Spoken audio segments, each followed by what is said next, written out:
Hey everyone, welcome back. In today's video, I'm going to show you a super simple glitch that can help you achieve a high score on Block Blast. Here's how it works.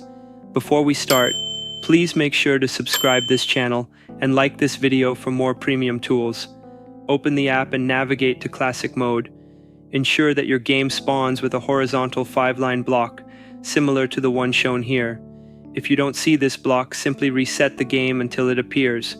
Once you have it, place the block in the center of the grid and clear out any other blocks.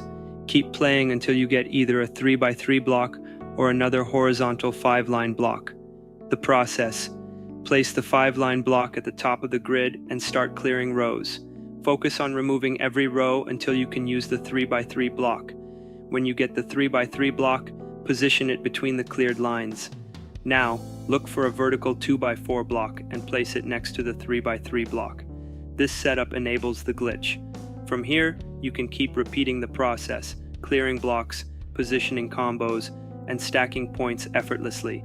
It's a brilliant way to rack up tons of points, and the combos will keep adding up. I hope this guide helps you out. If you found it useful, please leave a like and subscribe to support the channel. Thanks for watching. See you in the next one. Hey.